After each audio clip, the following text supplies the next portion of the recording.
my mother is perfect. So if there's something wrong with her body, there must be something wrong with mine. When we were restricting, we were quite accepting of our eating disorders. But then as soon as the binging, that's when I felt, oh, there's definitely something wrong here. I was always picturing myself in my late 20s or 30s in high heels with a very skinny body, like commanding a room as if an eating disorder was going to bring me confidence. I actually didn't know a woman who wasn't bothered about her body. It's really sad, isn't it? It's actually possible not to be consumed by thoughts around food all day, every day. Tell the listeners just very briefly who you are, because I think that's a good place to start, really, isn't it? So I'm sure, as you can hear, I'm French. And even though I've been living in the UK for 11 years now, can't get rid of the accent, apparently. Why would you want to? Yeah, I guess yeah, for me, it's not too bad. My husband, people are quite confused. They think he's South African, German, Norwegian. Less interesting for my accent, I guess. Less questions there. And yes, so I'm a coach and I also work with organizations around diversity and inclusion topics, which obviously includes women empowerment. And some of it can obviously include discussions around eating disorder. And this is something that I'm quite passionate about as I went Mm. through that for quite a few decades of my life. And now being Mhm. on, I don't like to say on the other side of it because it's a lifelong journey with that, isn't it? But now that I've got 3 children, I'm quite adamant about keeping myself where I am right now in terms of recovery. So it's Mhm. definitely subject close to my heart. Yeah, and you already started to answer one of my questions, which was today you are on the podcast to talk predominantly from your lived experience perspective of disordered eating, eating disorders. But your job is that you work in coaching and you help people, particularly neurodivergent people and people in kind of the workplace in terms of leadership. And I guess my question was, how do you see the two intersecting? Did you end up in coaching in the workplace because of the eating disorders experiences, or was that something after, or how do they all merge together? That's a really good question. It started because I hated my previous job. I spent more than a decade in marketing, advertising, and I just loved the part about people's development and people working together. So after I had my first kids, I started looking into coach training. And obviously, you get coached and you watch also people getting coached on so many different topics. And during that training phase, at some point, someone was coached on the fact that they wanted to be better with their diet and that they wanted to be more serious about it because they had a dress they wanted to wear for a wedding. And I was so stirring and triggered by it that it's a topic that was so casually brought in a Mm. training context. And I think it's been the moment where, even though you're being trained to obviously have to accept your clients wherever they are and whatever they want to be coached on, that's the one topic I was like, I will never, ever accept to coach someone on that topic on I want to lose weight, help me be in the right mindset. If someone wants to Mm. be coached on the topic because they want to get out of it or understand the value or the life that's underneath that, yes, absolutely, I'm all for it, but I will never, ever help someone in Mm. the intentional weight loss pursuit. Yeah, you would help someone understanding the relationship to their body and weight and that kind of thing, but it would be very weight inclusive the way. Absolutely. And really more understanding it, the values that are underneath all that rather than stay surface level to, oh, I want to lose weight. Yeah. I'm really interested when this situation happened. Where were you at with your eating? Were you in what you class as recovered, or were you in the middle of it? And yeah. I would say freshly-ish recovered. So from the moment that I really went on the more active eating and really pushing past that point of discomfort when you see your body changing after doing that, I think it was maybe like 1 year after that. So Mhm. still fresh enough. Yes. I'm thinking about my experience of kind of being like at that point of a year in. I think I had this quite feisty, no, you don't talk about weight loss in front of me kind of energy because it was all very new to me. And it was like something I was super passionate about. And I still am really passionate about it. But I think learned maybe to navigate those situations with a bit more grace. Whereas at one point it was like feistiness straight there, you know? Exactly that. I think I sent an email afterwards to the teachers being like, I don't think this is the kind of topic that you should be bringing to that Mm. particular space. But yeah, obviously, a similar situation now, I would navigate that, yeah, a lot differently.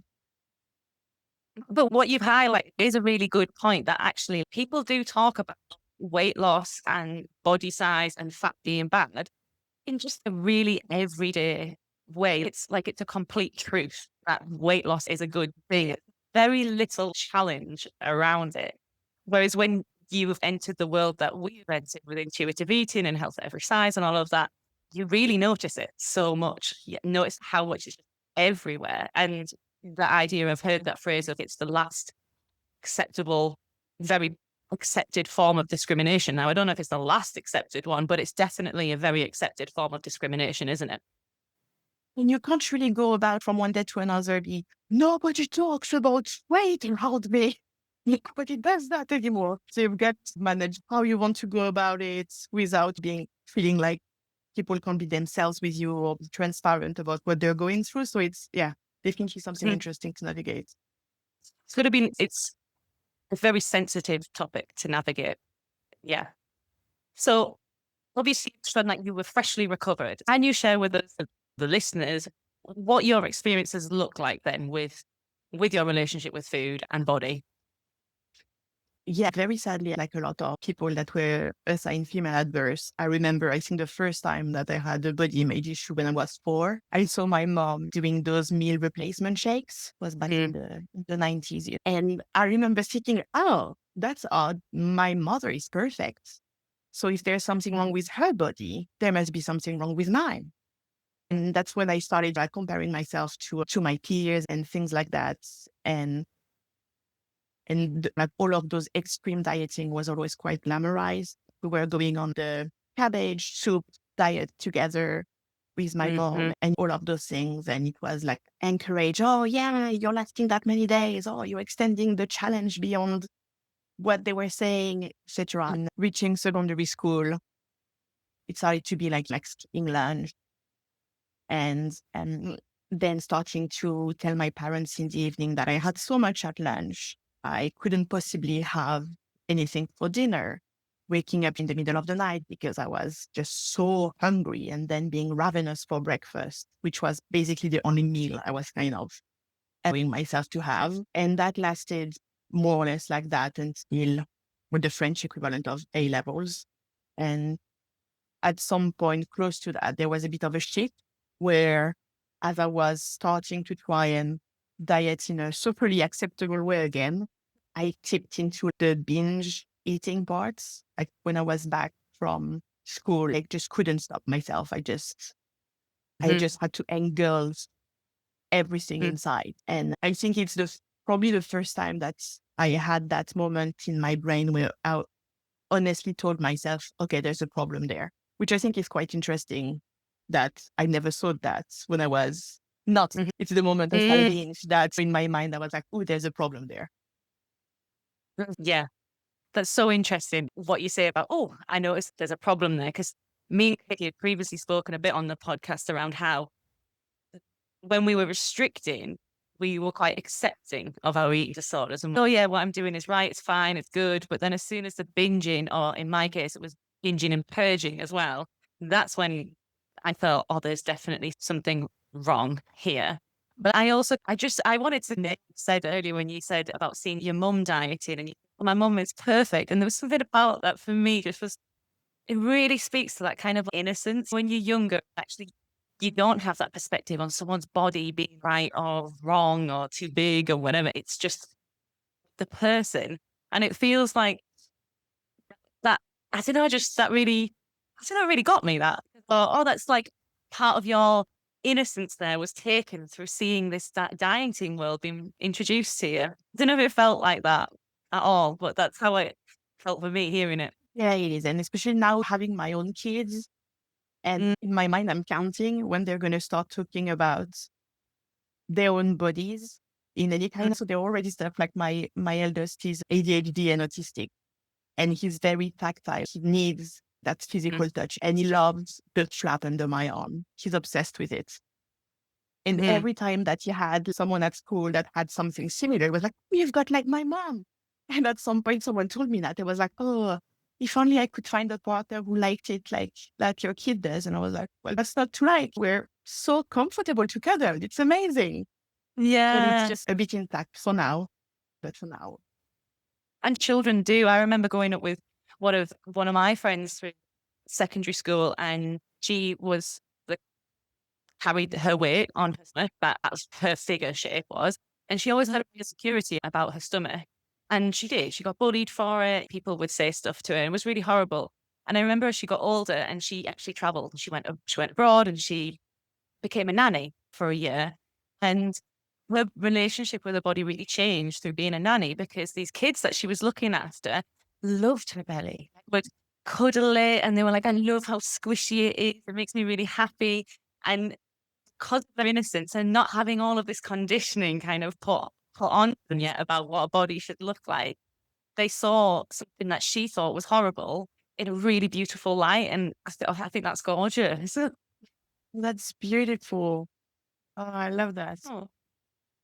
So anyway, so going back to your experience, you would when you saw your mum doing that at age 4, did that affect how you felt about your body then at that age? Or was it later in life that you started to question And your body? I do remember around that age that I started to pull my tummy or comparing my size to my peers' size who were maybe slimmer, even though now looking back at pictures of me at that age, I look like a very normal, quote unquote, normal kid for that age.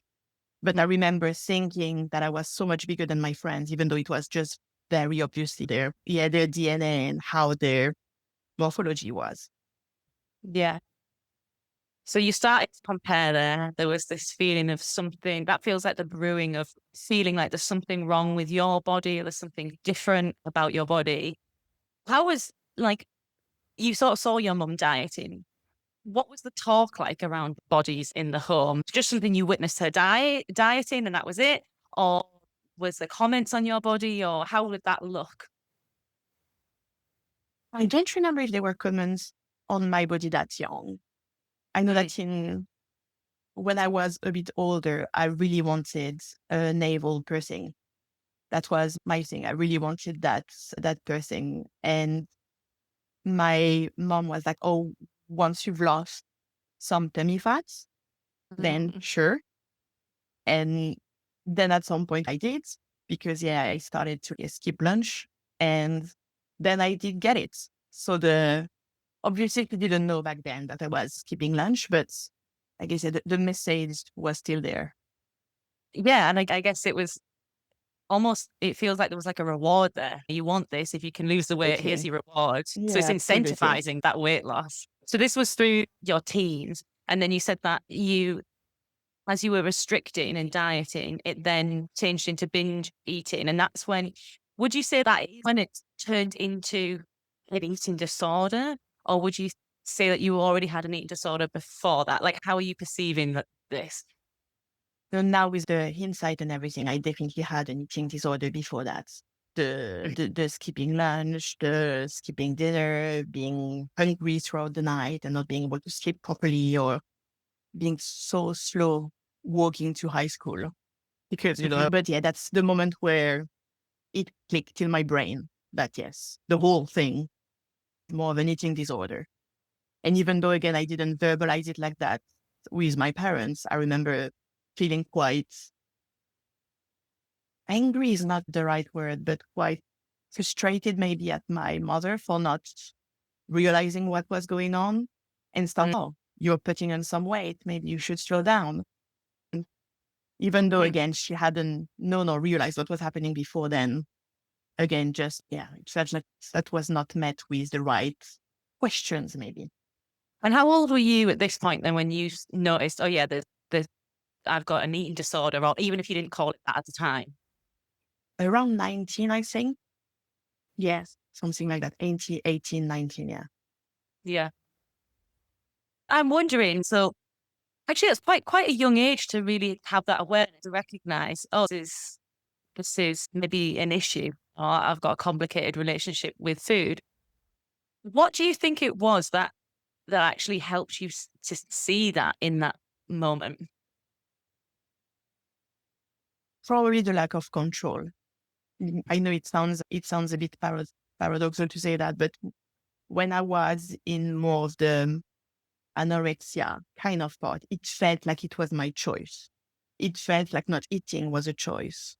And that's when I was eating, it was because I had a weak will power, or however you want to call that. So it felt very Mm, much like I was the one in control, even though I obviously wasn't.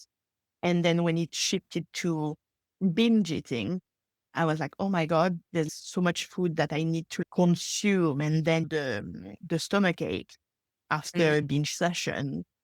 And of that felt quite out of control. So I think it's probably that shift that, yeah, made me realize. Yeah. And you speak about the paradox because obviously that's what the restriction is, isn't it? You think you're in control until it gets to a certain point when actually you realize that the eating disorder or the issue has overtaken you and you can't stop what you're doing. It's a very paradoxical feeling. That feeling of out of control, I'm curious about then as you were going through restriction, in control, and then you got to this, I can't stop. I'm gonna wait, eat everything in sight. What was the kind of internal narrative that you were saying to yourself about all of that experience? It's really interesting. I think I remember most the feeling of never having enough, and just it had to be engulfed at speed.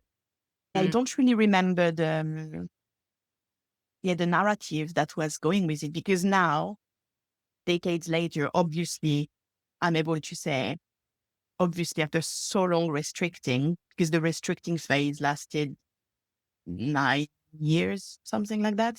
So obviously, I went to the other side of the coin, but I can't remember what I was telling myself back then. I think I was probably so taken aback by the loss of control that I mhm. didn't know how to rationalize that for myself.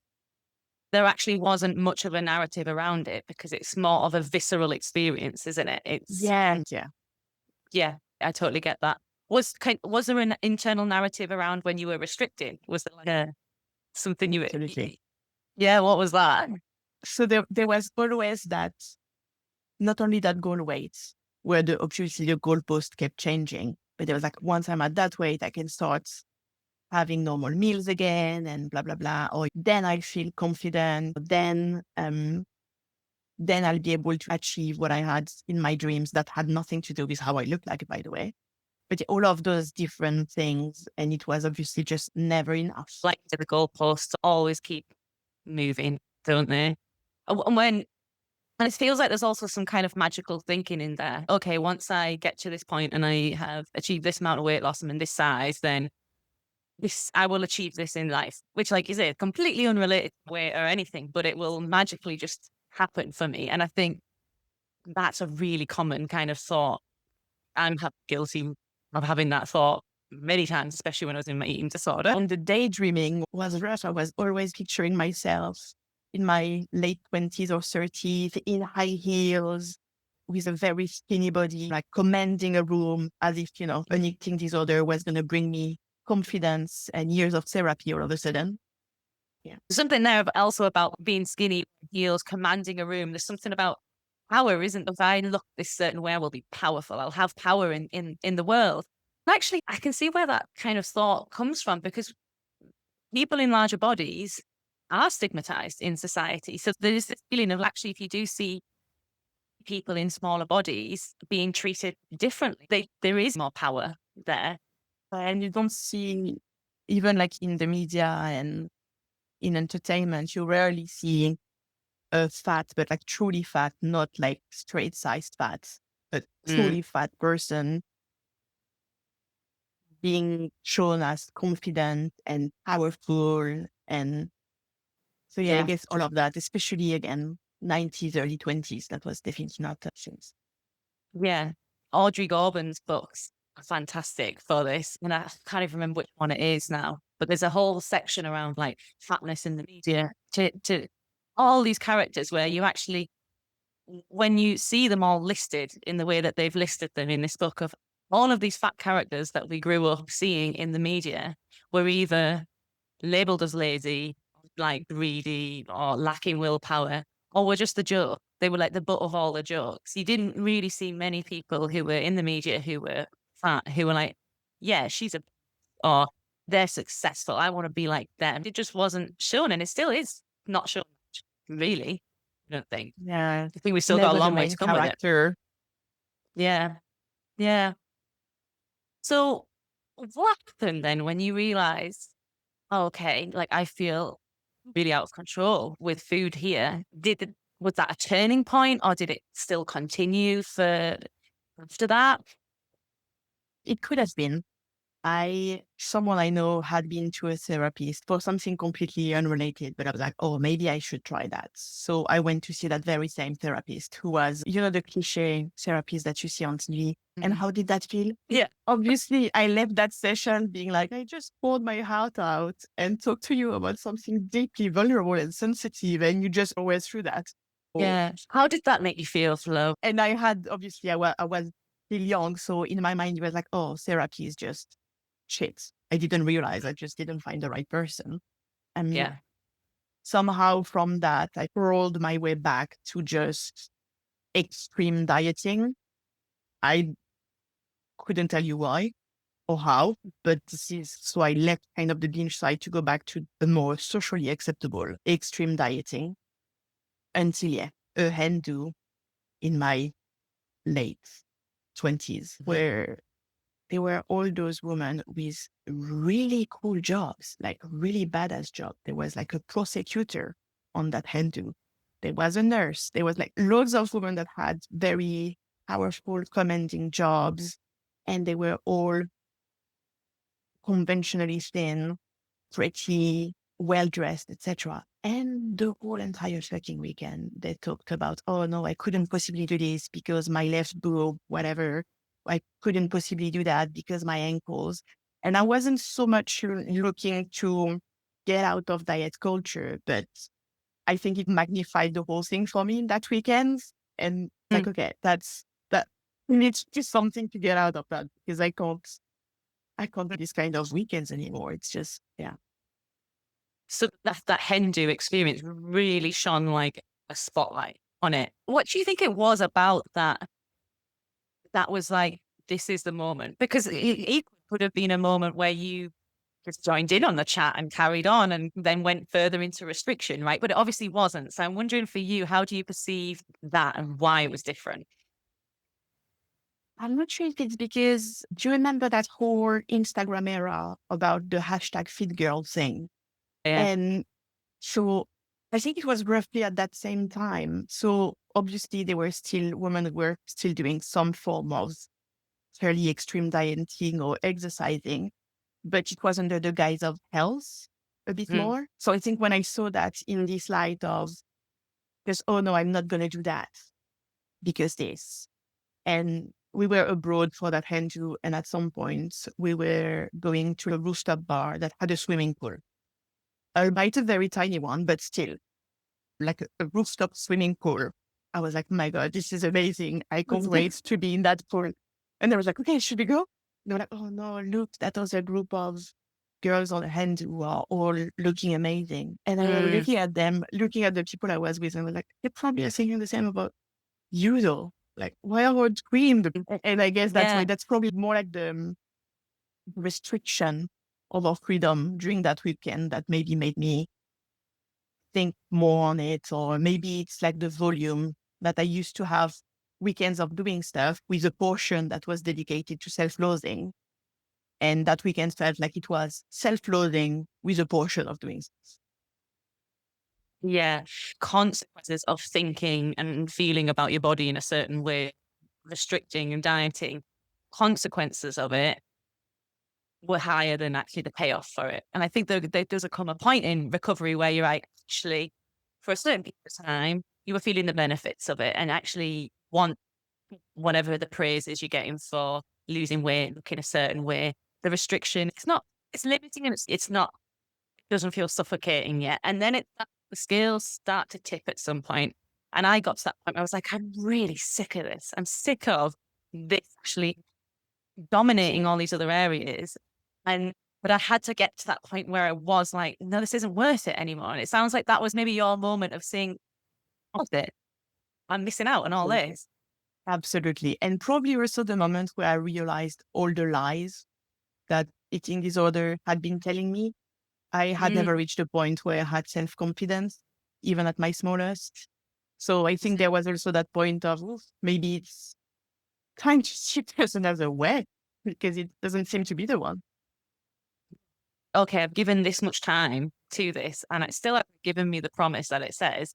So maybe you can consider another possibility. You're not going to leave it straight away, right? But I think, again, you've got to get to that point where this isn't working. So could I even consider something different? If you're not going to believe it right away at all, because it's such a huge leap, but there's some openness to something new, right? Mm. Yeah, exactly. That openness that wasn't there before. Let's see what's on the other side of this. Yeah. I really enjoyed hearing that because feels like I think it's just something really powerful when someone's had that moment, like, and you noticed it in the moment, right? You're not looking back retrospectively and saying, "Well, yeah, I think this was quite significant." It feels like you knew it there and then. Yeah. Yeah, I guess so. That's right. Absolutely. It was Mm. very, yeah, the fact that 10 years later, I'm still talking about it as the moment. Says a lot. I wonder if there was something about readiness because it sounds like you had a similar moment when you were like 19 and you realized, oh, there's something wrong here with not wrong in a judgmental way. This isn't a great helpful way for me to eat. There was a realization there, but maybe not the readiness. Whereas later it was the realization, but with the readiness, it sounds. Yeah, absolutely. And the readiness and knowing how to find support. At 19, I could have been looking for books or things on the topic, and yet I didn't. So yeah, Mm. the readiness and yeah, Yeah. knowing how to. Do you think this hashtag fit girl, or how do you feel that kind of played a role in that readiness or that openness for you? Yeah, I think for me, it was definitely a gateway towards that. There was also when we moved to the UK and that I discovered Joe Wicks was like digital scales, take your measurements instead. So obviously it was its own problem, but that kind of encouraged me to stop weighing myself and stuff like that. So I think all of the little things together contributed to, yeah, that readiness for sure. Yeah. I think actually that's quite important to mention because sometimes things like Joe Wicks get graph, and I agree with a lot of the criticisms as well. But for example, like the strong, not skinny kind of message, that really helped me at one point in moving away from exercising to just be as small as possible. It did help. Now, there's problems with strong, not skinny. There's problems with what Joe Wicks says as well. But like he says, sometimes there can be some benefit in, even if it's just a gateway to open up something new, that we've got to be careful not to demonize certain things entirely because there might be problems, but also other stuff to it. Yeah, I Mm. guess depends where he finds you on your journey. Yeah, because it's not just him or whatever this hashtag message is. It's about that message and your perception and where you're at. So how do you perceive that message? You might interpret it differently to someone else at a different point in their story. So I think that's why you can't say a blanket statement that it's awful or it's great. More nuance. Yeah, definitely have a very different take on him now than I had then. But yeah, absolutely helpful on that journey for me. Yeah. Yeah. So what changed then? Like, did you had this moment, felt like it needed that. Did you then, did things drastically change from there or what kind of happened for you? I read Megan Jane Crab's first book, which was Body Positive Power, in which she did loads of research around all of the ridiculous beauty standards for women across the globe in different cultures. across different eras. And I started to get angry at the whole thing, which Yes, we love a bit strangely, of anger.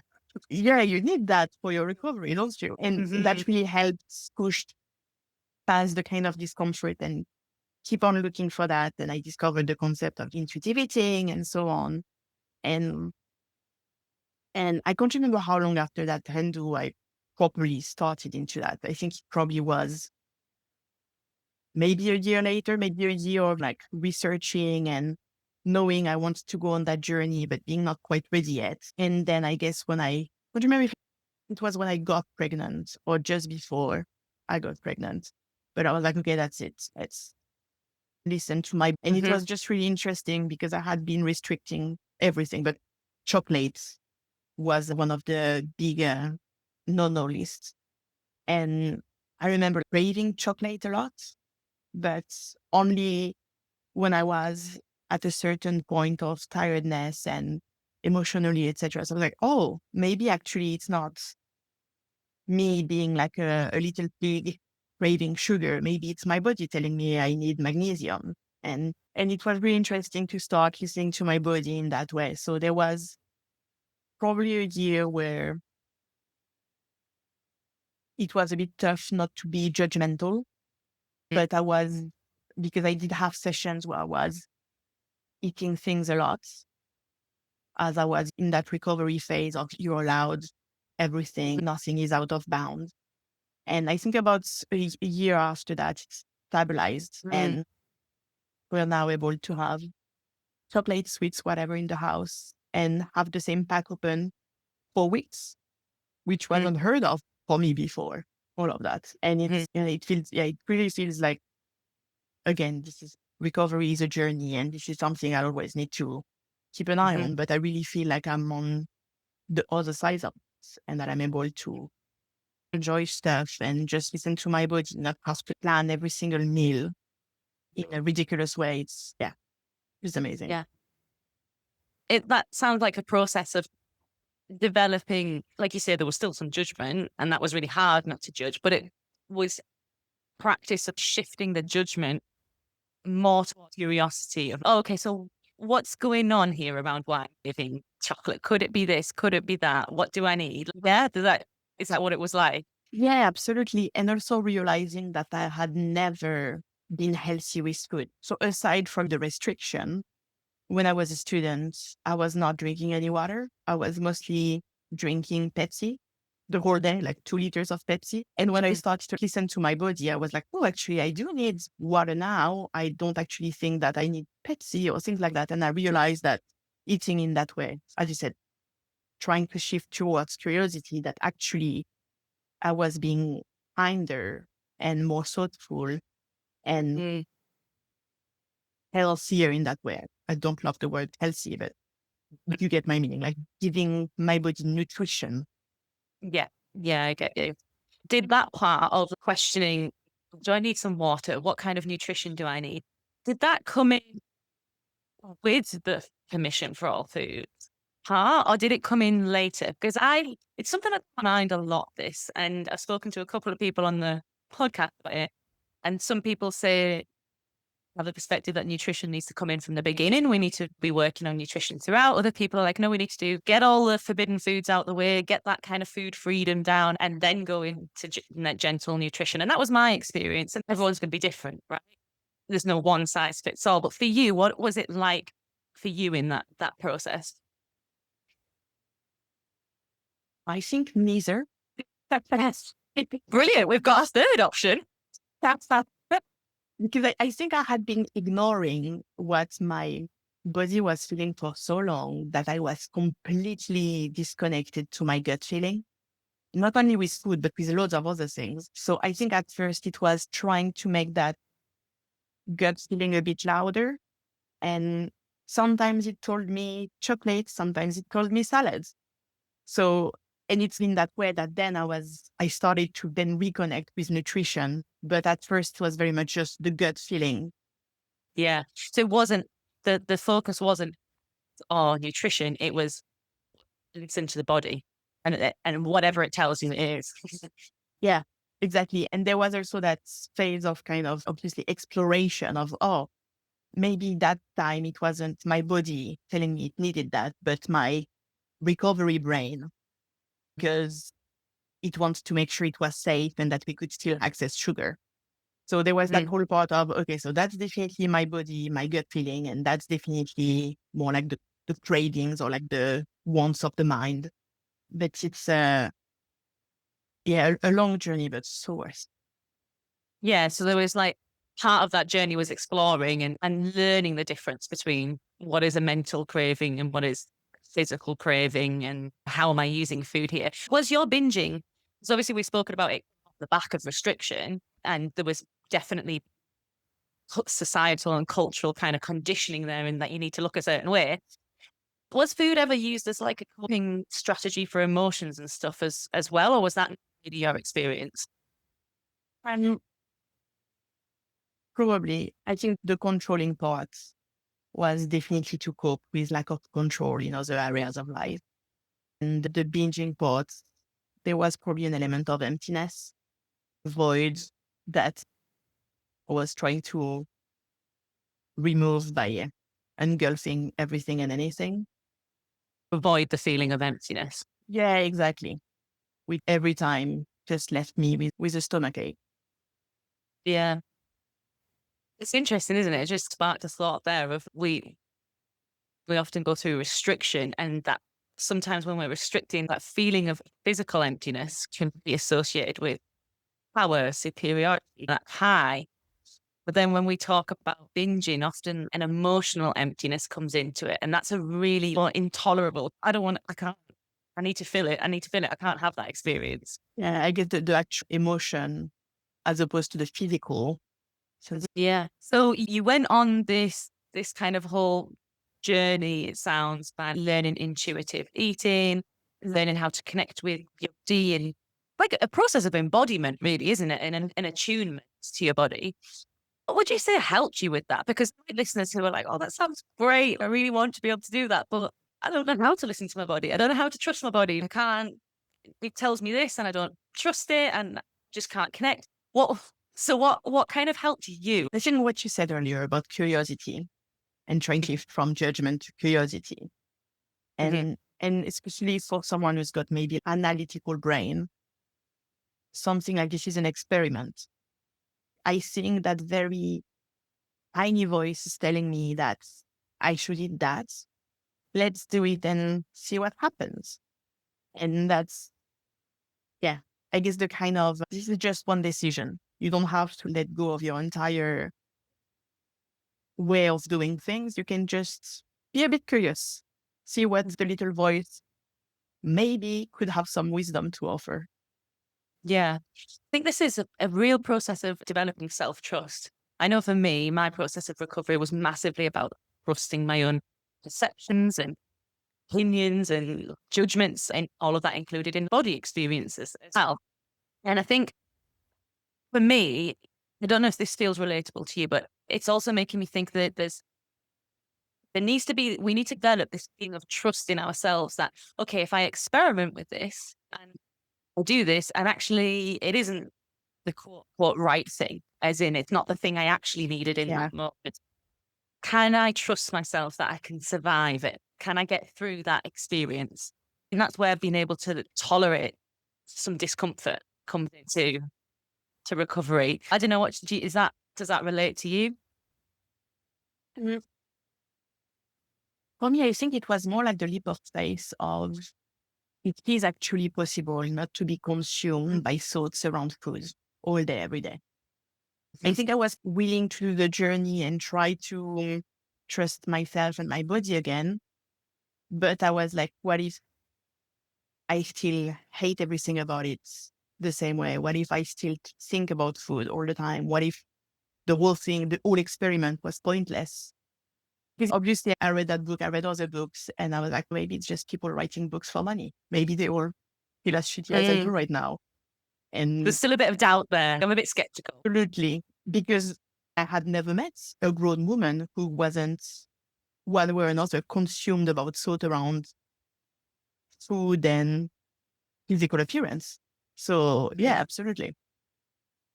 That's really, wow. When you say it like that, I've not actually ever known a woman. You were 28 and you got to the age of 28 and gone, I actually didn't know a woman who wasn't bothered about her body. It's very sad, isn't it? Yeah, I'm really hopeful for the next generation, and I'm curious to see what's going to come up for them in that sense, and what it would be like to not have those memories of, yeah, self-loathing parties with their kids. Yeah. Yeah. And it's interesting because actually I've read Megan Jane's Crab, Jagan, can't get my words out. I've read Megan Jane Crab's book, and I also think it's one of those kind of, a lot of people I've spoken to have been like, yeah, it was a real turning point for me. She really opened my eyes up to a whole new world. And in the book, she does speak at one point about how having issues with our bodies and dieting as women or people who identify as women, it's a bonding thing. It's like a way that women actually bond in society. It's a way that they've learned. If you want to connect with another woman, this is what you do. You put your body down, you compliment their bodies, you talk about your diet together. So when you move away from that, you are really making a massive shift. That's a scary shift, not even just in the kind of what will happen to my body, but from like the aspect of being a social creature and needing those connections. That's really scary, isn't it, to do? Which used to be the female equivalent of talking about football in the five first Yeah. minutes of meeting a new potential bro. Yeah. Yeah. That is actually such a good parallel to draw, to be honest. It really is. And she names that in the book. And it's very similar to what you experienced on the hen party, where like all we're talking about is bodies and weight loss and insecurities. So you're actually seeing that play out in real life right in front of you. And then there's this book saying there could be a new way of experiencing it. Do you want to take the leap? Do you want to try it? I remember I was so terrified at the idea that my body could change. So absolutely terrified about it. And sometimes I wish I could go back and tell my younger self, you're genuinely not going to give a shit about what you look like at some point. Like, genuinely. Yeah. So you work as a coach now, and I know you don't specifically coach in disordered eating and body image, but I'm thinking about this, what we were speaking about there, about developing this sense of trust in yourself and attunement, and how that can be scary if you felt very disconnected from your body for a long time. From a coaching perspective, would you have any advice or prompts or little questions that someone, oh, I'll go to this question. This will help me in this moment. It's actually more visioning, journaling kind of scenario. Picture yourself in your 90s celebrating your birthday. So with friends, family, neighbors, and think about what they would have to say and how many of them are talking about your body. That could be Mm, fucked up, right? If you were 90 and that people kept on talking about your body. This would be what you mean to them, like the amazing moment that you had with them. None of it is connected with that. And very often when we've got all of those different things that are just like eating disorder is lying to us, it's just pushing us away from our values. If you mm, dig into personal values for each and every person, there's never anything that surrounds money, power, thinness. It's never about any of that ultimately, but you just have to keep digging. And I find that mm, connecting to that version of yourself who probably already went through, like the 90 version of you that already went through recovery and mhm. found meaning again and got her time back to do stuff that she actually enjoys that give her meaning in life and fulfillment. It can be quite helpful. Yeah. Think values work, I think, can be really helpful. I found it really helpful and I've seen it really effectively work for other people as well. Let's take, say, even if one of your values is health, right? Because sometimes that's where people get tied into, oh, no, but I do need to lose weight. I do need to do this because of my health. If you actually would, right, okay, I'm going to align my actions with health and go down a more holistic approach to health and not just this mainstream messaging that we've been told, which is the thinner, the better and the healthier, which is not necessarily true. You can even use that as a value to help through recovery. But I think actually, I'm talking of my experience here with values. I don't think I knew what my values were really when I was living in the eating disorder, because everything was consumed about being as thin and as small and as attractive as possible. That probably was the right. And when I actually started to do value work and realized that really was very jarring for me and was like, but do I really want this to be my value for the rest of my life? No, I don't. Mm, That's the thing. There's like that whole part where your self-worth is completely dependent on what you look in the number on that scale or the number on the measuring ribbon, whatever you do with it. And the moment you realize that actually there's so much more to life than any of this, and your self-worth has nothing to do with that, and this is the least interesting thing about you, and all of that, it feels like it opens up a whole world where you can find your confidence because you're mm, knowledgeable on that topic or you're amazing with your friends on in that particular area. And that's where the freedom can be found. yeah. Yeah. Would you say that values work was quite important for you then in your recovery? And it was more of like a byproduct of recovery. So I didn't go searching for meaning and value as part of my recovery, but as I started to realize that, yeah, the way I looked was the least interesting thing about me.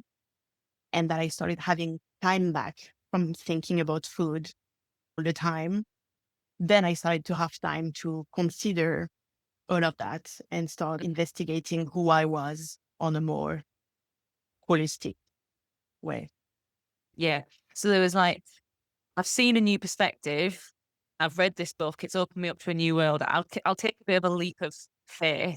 As you do that, you're starting to build this body attunement and self trust. Then it moves into values work because there's more capacity, right? There's more capacity to think about what's purpose, what's important to me, where do I find meaning? Because you've got space, you've got mental space for it. Yeah, absolutely. And there's also that thing where when the world is going towards fascism, this is where there's like a return of thinness in for women. So yeah, absolutely. And I think also seeing my husband on that journey with me, because I Mm, was obviously a bit further ahead.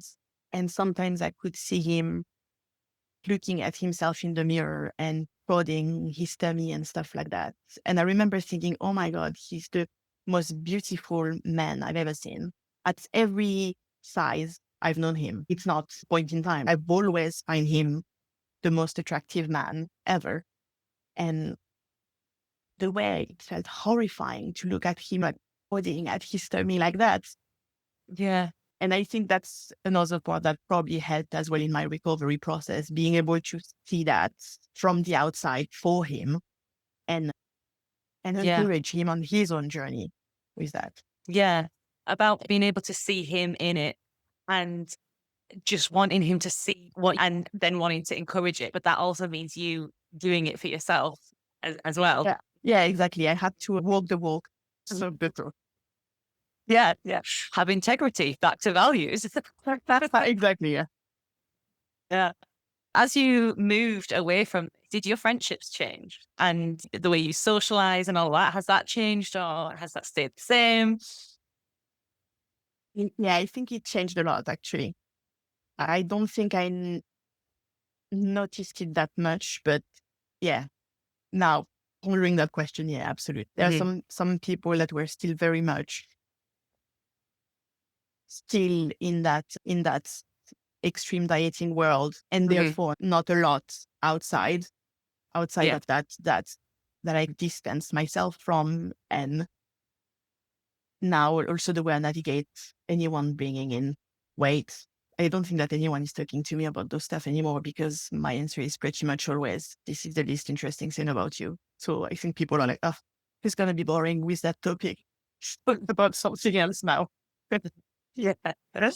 I guess I asked that because I was worried about maybe listeners who were on this journey or, wanting to take that kind of leap, but they are scared. There's a lot of people around me who are dieting. They're saying, I need to lose weight. I don't want to lose those people that I do care about. but I also can't continue living in. I think that can be a really difficult place for people, can't it? Yeah, absolutely. But I guess the thing is, when you're living it, you can't really see that everybody's in that same situation as well. I'm very lucky that when I started asking myself those questions, so did my best friends. And Mm. we had been on that parallel journey where we didn't necessarily hype each other up on that journey or anything like that. But sometimes we were having those long discussions around the topic, and it happened roughly at the same time. So you never know if you're scared of losing people along the way. Maybe some of them are just asking themselves the same question you are and are just waiting for someone that they can actually share that with. Yeah. But you at some point had to see a different perspective through someone else talking about it. Maybe you're that person to Yeah. yeah. I think that's why I feel really passionate about the podcast and keeping spaces like this online where others can hear other people's experiences who have gone through it or who are still going through it. Because if you don't have that in your real world, like day to day within your close family or friendship unit, the the internet, there's many problems with the internet and it can be harmful, but this is one way that it actually can be really helpful too, that you can come on and create a little online community where you're not entirely alone in navigating all of this. Yeah. I know the internet has obviously been like a blessing on that Mhm. side of recovery for me. Yeah. Yeah. I found, and I've mentioned it before on the podcast, but I've definitely found sorting out my social media and getting rid of lots of accounts which were like promoting diets and all this kind of stuff. And then filling it all with people who were talking about this kind of stuff really helped because it allowed me to just create this little echo chamber online where I could come on and I just feel, oh, this is safe. This is a safe place where people are not judging each other or criticizing each other or trying to change themselves. And maybe I can do that too. Just, mm, Yeah, definitely. I remember, I don't remember who was that influencer, but I started to have them through influencers showing on my feed that had different lived experiences, different body type. So good. At first, it was a bit odd because it was not what I was used to online, but this is amazing when you can experience mm, that people talking about real topics rather than go through everything they eat in a day. Or yeah. And even just the idea of seeing people with quote unquote normal bodies, just people in different shaped bodies, different sizes, like, and just, yeah, okay, body diversity really does exist. Look, this person looks like that person looks like this. And I'm something different as well. Seeing that rather than everyone looking exactly the same, which is can happen in if the algorithm pulls you down a certain route, right? and it makes you think lots of things about yourself as well. I remember sometimes seeing women that were in much bigger bodies than I was back then and think, oh my God, that outfit looks amazing. They're stunning. Their skin is glowing. And I was like, how come I can't get to that point with how I see my own reflection? Then it's not about the body size, is it? It's about something else entirely. That's a really good point to make. Is there anything that you want to leave listeners with as like I don't know, like a golden nugget of information that helped you as you went through recovery or, you know, hand over to you for a takeaway? I think starting with any kind of awareness you can get. So any kind of thought where you're like, oh, that sounds like a lie.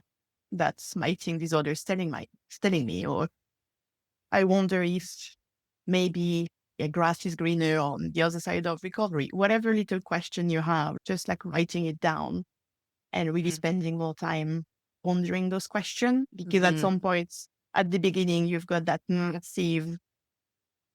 in that massive bubble of food talk and body talk, but little by little, it goes down. You just have to feed your brain other kind of thoughts, other kind of consuming questions, and it's going to go down for sure. That idea of asking, like, okay, this is the thought. Is there another way of perceiving it? That I think can be a really helpful question for exactly what you're saying there. And it's frustrating at the beginning because when you feel ready, at the beginning, nothing changes. And you're like, oh, is there ever going to be a time where this is not what's going on? inside my head, but yeah, they absolutely will in time. Thank you so much for coming on the podcast and sharing all of your experience. I think there's a lot in there that people are going to relate to. And if you are listening and you've related to Flo's stories or you've got any questions, then please pop them in the comments below or reach out. Thank you for listening, everyone, and thank you, Flo.